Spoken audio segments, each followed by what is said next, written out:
ada percakapan tadi pagi yang paling lucu.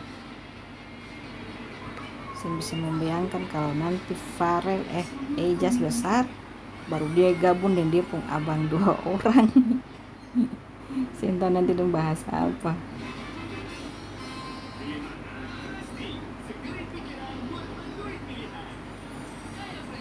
Ali si pemalas. Iman di sana.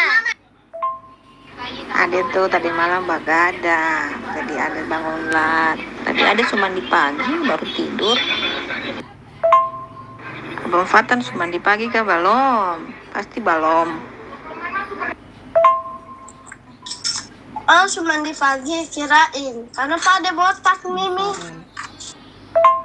Seganteng nih, sudahlah. Seganteng nih, sudahlah. Seganteng nih.